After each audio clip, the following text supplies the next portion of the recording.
Today we'll talk about Africa, once seen by Europe as the antithesis of civilization, the heart of darkness, in the words of a certain Joseph Conrad. Centuries later, Africa remains ignored. It makes news for its conflicts, poverty and exoticism. For the longest time, the world saw it as a lost cause. Then one country saw opportunity and thus began a new race for Africa, not very different from the scramble of the 19th century when colonial Britain and France wanted raw materials, slaves and geopolitical influence. Now in the 21st century, global powers are in more or less the same race. China, the United States, India, the European Union, Japan, Israel, Canada, all of these countries are in the race for Africa. And one country is emerging as the clear winner. Hello and welcome to Gravitas Plus. I'm Palki Sharma Upadhyay and this is Africa, a continent of 54 sovereign states, 17% of the world's population, 9.6% of the global oil output, 90% of the world's platinum supply, 90% of the world's cobalt supply, half of the world's gold supply, 2/3 of the world's manganese, 35% of the world's uranium, 75% of the world's coltan, and 54 votes in the United Nations General Assembly. This is what makes Africa so attractive and makes the continent a battleground for global powers. There are numerous fronts: investment and infrastructure, military power, diplomacy, soft power, trade, geopolitics. Every country has its own interest in Africa. In 2016, Israel began its scramble for the continent. Benjamin Netanyahu became the first Israeli Prime Minister to visit Africa in 50 years. What did he want? Votes in favor of Israel and against Palestine in the United Nations resolutions. Africa and Israel share similar histories, he said.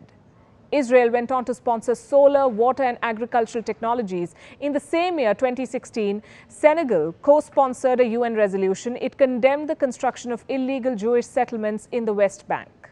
What did Israel do? It cancelled the Mashav drip irrigation project. And this is just one example. Here's another one. The European Union has pledged more than $54 billion in sustainable investment for Africa. What does the EU want? Access to the African market of 1.3 billion people. Brussels has negotiated free trade agreements with at least 40 African countries. But does this ensure a balanced two-way trade? It doesn't. And no country has a bigger interest in Africa than China. China is funding 1 in 5 infrastructure projects in Africa. It is building every third one. Africa has an infrastructure deficit and China has a signed checkbook. Starting 2005, China has invested at least $2 trillion in Africa. It built 6,200 kilometers of railways, including the continent's longest railway line connecting Ethiopia and Djibouti.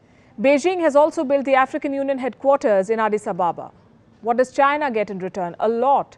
Geopolitical influence to start with. Beijing is selling its culture, its currency. In Guinea-Bissau, exit signs are written in Mandarin.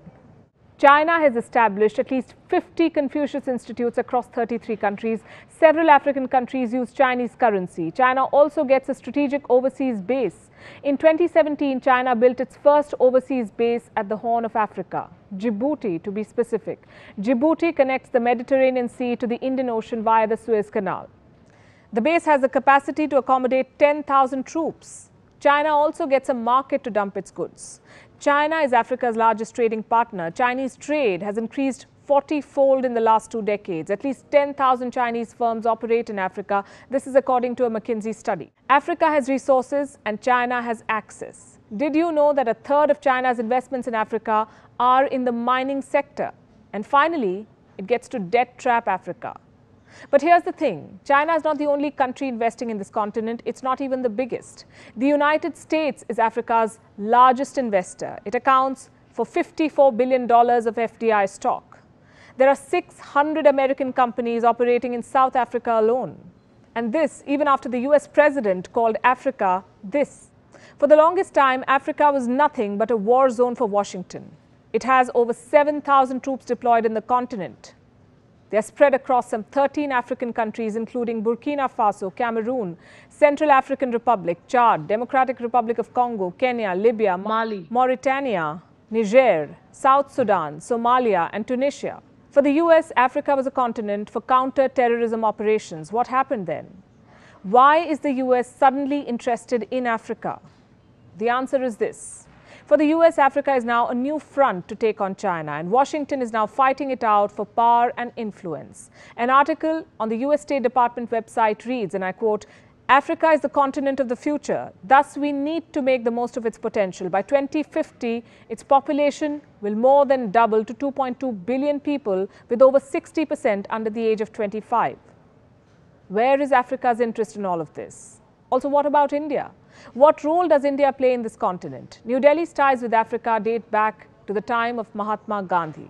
India was part of the Bandung Project of 1955. New Delhi supported Africa's anti-colonial struggles. It supported the liberalization movements in Ghana, Algeria, Tunisia, Morocco, Angola, Mozambique, Guinea-Bissau.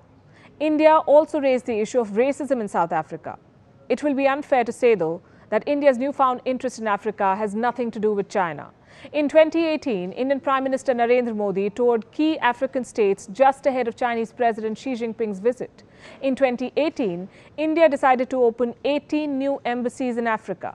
India has defense partnerships with Zambia, Nigeria, Ghana, Ethiopia, Botswana, Uganda, Mozambique, and Namibia. New Delhi is currently training African military. Indian company Airtel is a dominant telecom firm in Africa. New Delhi is offering 50,000 scholarships to African students. Despite everything, India is far behind China in the race for Africa. China's Belt and Road Initiative has sealed its hold on Africa. If in the 1900s Africa was colonized with force, in 2020 it is being trapped by loans. China accounts for 14% of sub-Saharan debt. In Kenya, the volume of Chinese loans is 6 times that of France, which is the country's second largest creditor. And Sri Lanka can tell you what happens when Chinese loans are not repaid. China is looking to capture Africa. It has a strong diaspora, it is spending big money, it is selling its movies, culture and currency. China extracts raw materials, it manufactures products with them and sells them back to this continent. Does this remind you of something? What did the British do in India? In the 19th century, the rivalry between Britain and France fueled Africa's colonization. In the 21st century, the trade war between the United States and China is hastening the same.